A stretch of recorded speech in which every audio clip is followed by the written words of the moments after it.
Hi everybody, welcome to a Low on Health video podcast. Once again, it's just one of my little ramblings where I go over what I've kind of done the last past 24 hours, net related and whatnot. Joining me today, a very, I guess, special guest, I'm just going to say guest, is my sister Caitlin. Hi. She basically kind of, I've been doing some work around the house and to kind of move stuff around. She's basically the strongest person I know. So she's actually come over and helped me move some things around and kind of get the house cleaned up and situated. So she has also just got to work with me on doing the podcast real quick. So you want to say hi, Caitlin? Hi. Okay, now we're going to go real quick to the usual stuff. Right off the bat, got to start off with The Escapist. Movie Bob once again did a little thing about on Daybreakers, which is, kind of a new movie that came out, which apparently he says is kind of the anti-Twilight and one of the better vampire flicks of the season. Now, Caitlin, you're kind of a young 20-something female. What do you think of Twilight? I dislike Twilight. I've never seen Twilight, nor do I want to. Therefore, this Daybreaker movie looks like it's awesome. In which case, Movie Bob likes it. I use his advice to go see District 9, and I'm not going to go see it just because of financial reasons, but it's definitely going to be a movie I'm going to want to, keep my eye out for.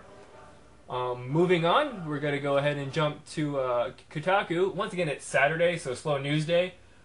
Just want to throw it out there, Crayon Physics was actually one of my favorite little PC games, where you basically draw with a crayon and to get a ball to the star, and you basically can use like levers and pulleys and ropes. It's just a really fun little game, and apparently it's a penny now online, and you can purchase it from the online places where you buy stuff from. Moving on, you want to check the Xbox Live friends list.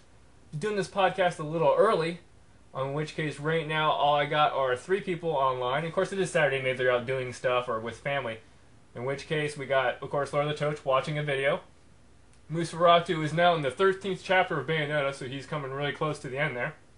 And then we have another person there still playing Oblivion.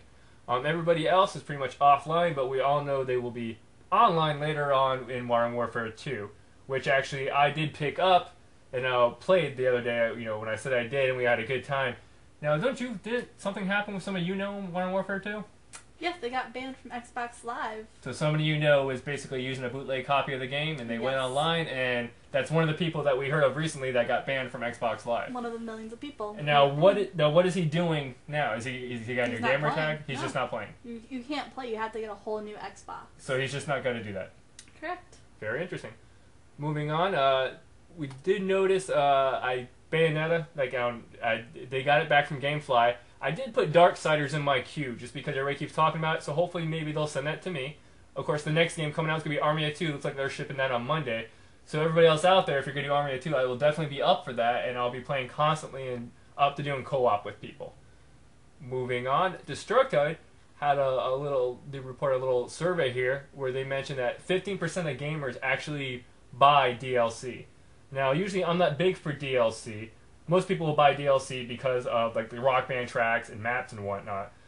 I'm just afraid nowadays they make content and they make a game and take content out of it, and then they sell it to you later.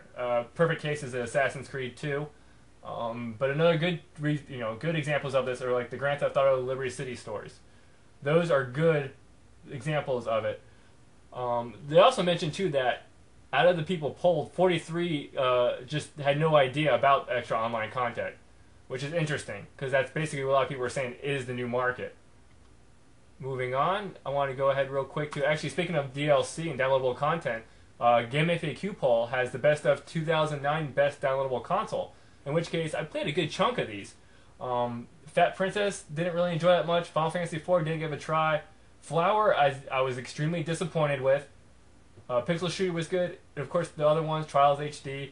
I really, of course, have to give it to Shadow Complex, which is, I mentioned before, it's just a really fun game. It's a good classic game, and every single time I say that, I wish people would play it, and they might. I know some of you do, but it's a good, solid Metroid.